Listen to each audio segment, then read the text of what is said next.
En la playa. Ráfagas de lluvia azotaban los flancos del acantilado. Las olas rompían con fragor contra las rocas. A la luz de los relámpagos, las tumbas excavadas al borde del precipicio abrían sus negras bocas cual siniestras muecas.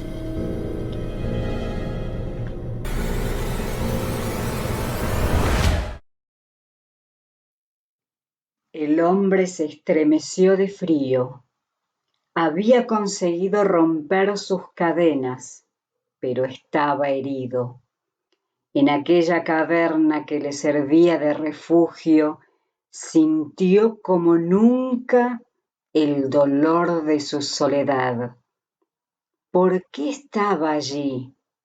¿Lo sabía él acaso? Allí lo había abandonado el azar de su turbulenta historia, como la resaca abandona sobre la playa los despojos de un naufragio. Los recuerdos del corto o largo camino entre su primera caída y este amargo final bullían febrilmente en su memoria, a punto de hacerla estallar. Ahora solo tenía clara una cosa, que no era dueño de sí mismo, que estaba prisionero de una trampa mortal. Ya no era la desesperación ni la locura, sino algo peor. Estaba poseído, endemoniado. Hasta los suyos lo habían abandonado. Empujados por el miedo, lo habían sacado de la ciudad y encadenado en aquel infierno de cementerio, no para protegerlo, sino para protegerse de él, condenado a aquella vida, a aquella muerte, para siempre. El fragor de la tempestad lo hacía temblar, presentía que su tormenta interior, mucho más que la otra, podía destruirlo. Desde que un día oyó decir que un tal Jesús, al que llamaban el Cristo, cambiaba a la gente, sanaba a los enfermos, limpiaba a los leprosos, daba vista a los ciegos y hasta liberaba a los posesos, como fulgor de lejano relámpago una idea titilaba en lo más profundo de su alma sin descanso.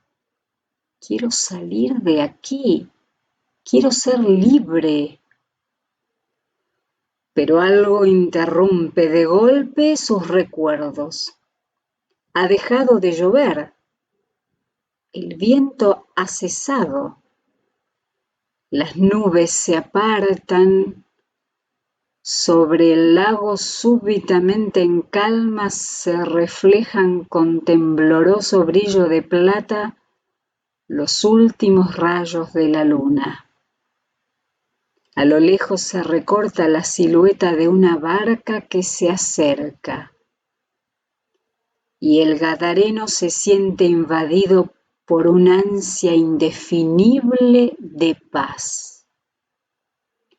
El grito convulso de un compañero de infortunios desgarra el silencio de sus sueños y lo hace volver a su propia realidad. Así soy yo, como él, una piltrafa humana que ya no inspira lástima, sino asco y miedo. Su cuerpo desnudo estalla en un sollozo. Las heridas de las muñecas lo escuecen. Una calavera de ojos vacíos parece reírse de él con su carcajada de muerte. El gadareno se deja caer sobre su desesperación. Aquel desgraciado es su espejo, esa fosa común su mundo, y la calavera su destino. Amanece un día más sobre su agonía, pero aquella barca que se acerca ejerce sobre su agotado cerebro una misteriosa fascinación, y sin saber cómo, va bajando a su encuentro hasta la playa. El barco encalla, un hombre joven que no deja de mirarlo, le sonríe, salta a la orilla seguido de lejos por unos asustados muchachos y se dirige a él. El corazón le da un vuelco. Ese hombre podría ser Jesús. Reuniendo sus últimas fuerzas en un impulso libre cuyo sentido apenas intuye, corre hacia él por la arena y se derrumba a sus pies. Oye unas voces de alerta y un rumor de pasos vigorosos que se alejan, seguido de un silencio expectante. El gadareno no se atreve a levantar los ojos del suelo, creyendo haber ahuyentado al visitante y perdido su ocasión. Al incorporarse lentamente, escupiendo en la arena su despecho y su rabia, sus ojos tropiezan con el rostro resuelto, curtido por el sol y el viento, de Jesús, que sigue allí sin moverse, sosteniendo su mirada. Y sin quererlo, de su garganta sale un grito desgarrador. ¿Qué tengo yo que ver contigo, Jesús, Hijo del Altísimo? Te suplico por Dios que no me atormentes. Comportamiento desconcertante del ser humano que en situación de desventaja reacciona defendiéndose de quien lo quiere ayudar. El gadareno insiste, no te metas conmigo, déjame solo. Cuando el sufrimiento se hace insoportable, cuando el dolor del rechazo nubla la mente, y uno solo llega a verse a sí mismo como el loco del cementerio, enfrentarse a los demás, sea a su desprecio o a su piedad, resulta siempre una tortura.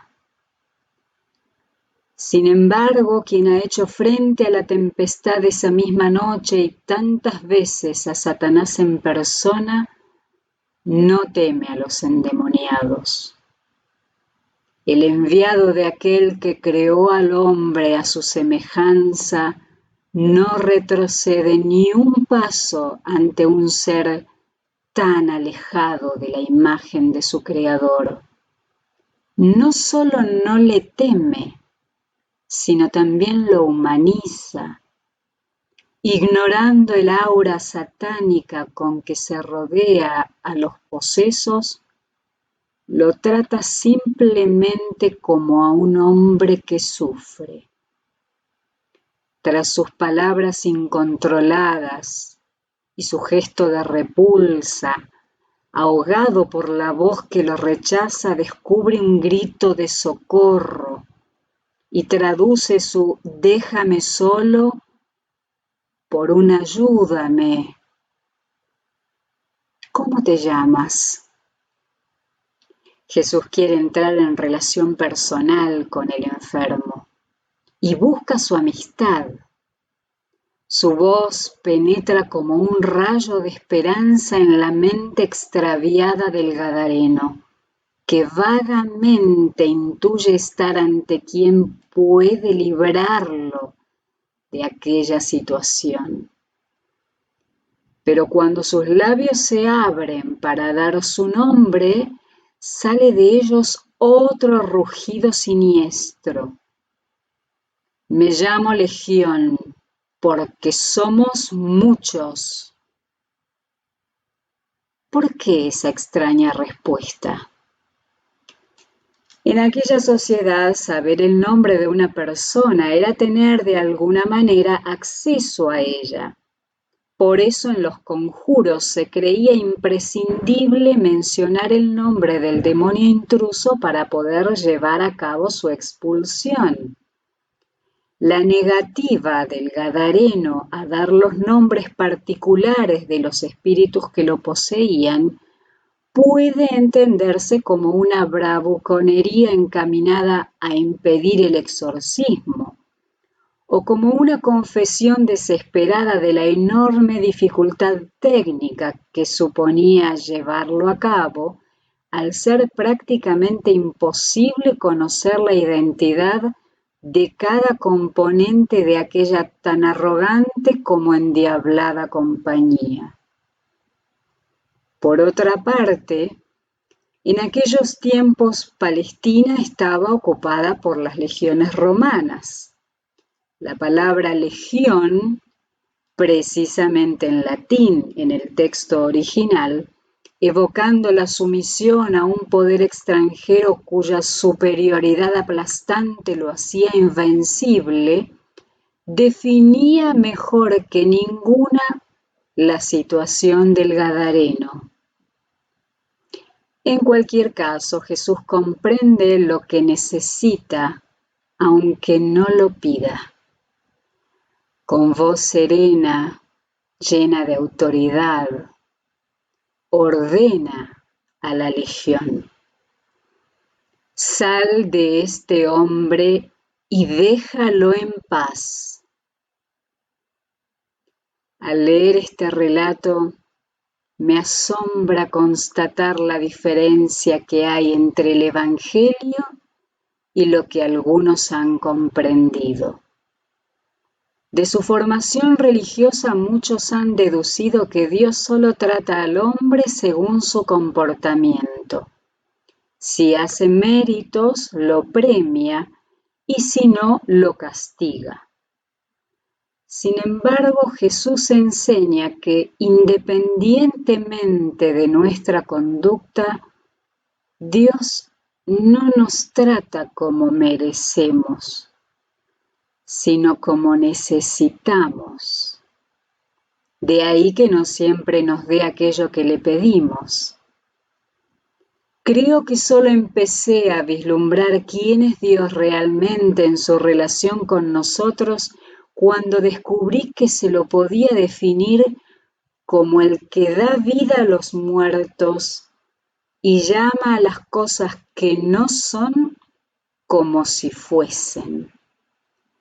No sé si será posible encontrar una definición más bella. Nosotros tenemos tan poca confianza unos en otros, nos amamos tan poco y tan mal, que aún a las personas que más queremos las definimos para siempre por sus carencias y por su pasado. Siempre serás el mismo, siempre te sales con la tuya. La forma de obrar de Jesús es muy distinta. Haciendo abstracción de sus errores, no valora al Gadareno por lo que es, sino por lo que puede llegar a ser mediante su poder. Para él lo que define al poseso no es el hecho terrible de estar poseído. Esta es una circunstancia que no altera su valor, porque liberado de ella, ese hombre es realmente otro. El problema de los endemoniados de la antigüedad resulta muy complejo. Es difícil determinar hasta qué punto algunos estaban realmente poseídos por el diablo. Al no disponer de conocimientos suficientes, cualquier síntoma inexplicable entonces, como los de la epilepsia o la malaria, era calificado de posesión. Gadara tierra semipagana, era un país de demonios. Jesús lo tiene en cuenta y en vez de dar un curso de teología, de demonología o antidemonología, se adapta al nivel de sus interlocutores. Parte de sus ideas, aunque sea para combatirlas, porque para él lo principal no son las creencias, sino las personas. Lo que le importa no es la naturaleza o la capacidad de interferencia de los demonios, sino que los hombres se liberen de ellos y de sus miedos. Además, de acuerdo con el punto de vista bíblico, según el cual el mal siempre es diabólico, se puede decir que toda persona dominada por alguna forma de mal está, en cierto modo, poseída. Por consiguiente, aunque casos de endemoniados como el que nos ocupa no se den comúnmente en nuestra sociedad, hay que reconocer que los posesos de un tipo u otro son más frecuentes entre nosotros de lo que a primera vista pudiera parecer. Hoy es tan fácil, o más que entonces, ser víctima de espíritus tan devastadores como la violencia, la avaricia, la injusticia o la indiferencia, y así hasta una legión. Espíritus inmundos que nos empujan hacia lugares solitarios o concurridos según la ocasión, y que de una manera quizá menos aparatosa o más sutil, también nos encadenan y nos arrastran al borde de otros abismos. Espíritus malignos que, si en nuestro caso personal no llegan a ser legión, son sin duda más numerosos de lo que quisiéramos. Legiones infernales que están llevando a la destrucción a una multitud creciente de seres atormentados, caídos en las cunetas o vagando a la deriva entre los precipicios y los cementerios de nuestras modernas Gadaras. En realidad todos sabemos lo que es estar poseídos por el mal en alguna de sus 1000 formas. Todos hemos sentido en nuestra carne el látigo de ese diabólico opresor siempre al acecho que nos derrota en tantos frentes. Quizás en un momento de lucidez, entre luchas, reincidencias y desánimos, entrevemos un destello de esperanza, pero cada vez que alguien se acerca a la orilla de nuestra Gadara personal, siempre nos encuentra como al gadareno, un poco desnudos, un poco poseídos, mitad víctimas, mitad cómplices de algún tirano. Irritados en nuestro amor propio, proyectamos sobre él nuestro autorrechazo y desde el fondo de nuestro malestar gritamos también: ¿qué tengo yo que ver contigo? ¡Déjame solo! Quisiéramos ser libres por nosotros mismos. Por eso somos tan impotentes como el gadareno. Afortunadamente, un eterno entrometido ronda nuestras escabrosas costas, sigue atento en nuestras luchas, sufre con nuestro sufrimiento y tan solo está esperando que se lo pidamos, aunque sea de un modo torpe y vacilante como el gadareno, para acudir a ayudarnos. Venid a mí, dice, todos los que estáis rendidos y abrumados, que yo os haré descansar. Nadie que se acerque a mí será rechazado. Nada más irrumpir Jesús en la vida del poseso, se produce un milagro.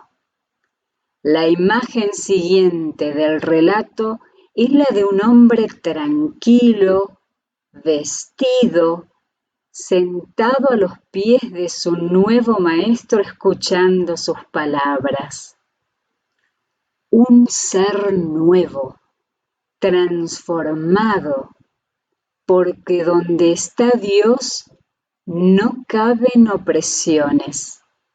Él nos acepta como somos, pero le importamos demasiado para dejarnos así. Y en contra de lo que algunos piensan, no necesitamos ser buenos para que nos conceda su gracia. Lo que necesitamos es aceptar su gracia para llegar a serlo. Hay en nosotros enormes posibilidades que ignoramos. El temible endemoniado de Gadara va a convertirse en el primer misionero cristiano de Decápolis. Nadie puede decir lo que podemos llegar a ser dentro de unos años o dentro de unos minutos, porque el poder de Dios solo tiene los límites que nosotros le ponemos con nuestra resistencia o con lo que llamamos nuestra libertad, que a menudo es la inercia de nuestra esclavitud. Un gran cambio nunca pasa inadvertido, ni siquiera en el Gadareno. El relato cuenta a propósito de esto un detalle curioso. En la plataforma costera que dominaba la playa estaba paciendo una piara de cerdos. Aunque para los judíos esos animales eran inmundos, algunos campesinos aprovechaban la demanda de la clientela pagana de la zona para dedicarse al negocio porcino. Como lo propio del diablo es hacer mal para conseguir que la liberación del poseso redunde en detrimento de Jesús y provoque en contra de él la hostilidad de las gentes del país, la legión tiene la endiablada idea de lanzarse sobre los cerdos y precipitarlos al mar. El relato no explica por qué Jesús consiente un desenlace tan económicamente trágico como insólitamente cómico. Quizás aprovecha esa espectacular zambullida para mostrar que a pesar de que en cada ser humano hay un cerdo que dormita, Jesús valora a la persona por encima de todas las demás consideraciones, especialmente las financieras. Así termina de poner las cosas en su sitio. Al gadareno consigo mismo y a los demonios con los cerdos. Pero entra en conflicto con los intereses creados.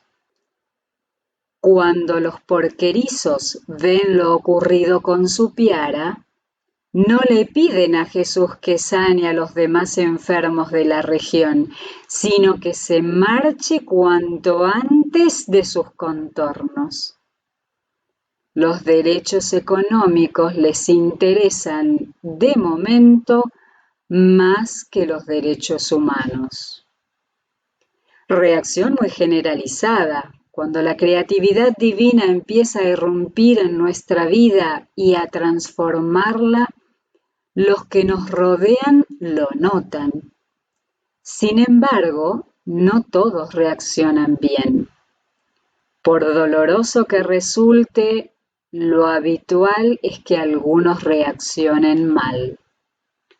Los gañanes prefieren seguir apacentando cerdos. Por eso ni nos admiran ni nos apoyan. Cuando un alcohólico o un toxicómano obtiene la victoria sobre su dependencia, sus allegados saltan de alegría, pero no sus exproveedores ni sus antiguos contertulios, que seguirán insistiendo en ofrecerle una copa o una dosis. Desgraciadamente es muy lucrativo proveer pasto para seres humanos a quienes los oportunistas de este mundo rebajan con su actitud no ya al nivel de animales, sino a niveles infrahumanos o inhumanos. Pensemos simplemente en los fabulosos negocios que hay detrás de la droga o detrás del tráfico de armas. Lo peor es que todos corremos el riesgo de engrosar los grupos de apacentadores o de apacentados. O nos liberamos del despilfarro consumista o contribuimos a exagerar el enriquecimiento de los más ricos a expensas del empobrecimiento de los más pobres y a precipitar el agotamiento y la contaminación del planeta a expensas de nuestra calidad de vida o de nuestra supervivencia. O nos liberamos de las cadenas de las dependencias de cualquier tipo, o contribuimos a que unos cuantos desaprensivos prosperen a expensas de nuestra salud o de nuestra dignidad. O nos liberamos o seguimos como hasta ahora. Pero en esta guerra es difícil permanecer en tierra de nadie. De un lado está el libertador y del otro los que apacientan cerdos. Y entre ambos, los bien comidos, mejor vestidos y en su sano juicio, que se inhiben ante el clamor, a gritos o en silencio, de todos los posesos marginados por la misma sociedad que los ha producido. El texto termina diciendo que al entrar Jesús en la barca para continuar su viaje, el gadareno le ruega que lo deje marcharse con él. Es fácil imaginar sus sentimientos hacia quien acaba de devolverle la libertad y el equilibrio. Sin embargo, éste le dice: vete a tu casa, a los tuyos, y cuéntales todo lo que ha hecho el Señor contigo y cómo ha tenido compasión de ti. La respuesta parecería dura si no conociésemos a Jesús y no supiéramos por experiencia que no siempre es posible seguirlo por el camino fácil. Todos preferimos apoyarnos en alguien que enfrentar solos la cruda realidad. Pero Jesús no tiene en este mundo torres de marfil. Prefiere la colaboración de quien se arriesga en el fango para sacar al otro de su miseria que la seguridad impecable de quien se aísla para vivir mejor su santidad. Jesús predicó un estilo de vida fraterno y solidario que no se puede reducir a la dimensión vertical de nuestra relación con Dios, sino que incluye también necesariamente la dimensión horizontal de nuestra relación con los demás. Con ese sentimiento de fraternidad recién descubierto o apenas intuido, con aquella nueva fuerza que llenaba su ser, el gadareno echó a correr para no mirar atrás, para no llorar, para no gritar de gozo. Ahora era un hombre libre. Sobre su noche y su tempestad había amanecido un nuevo día.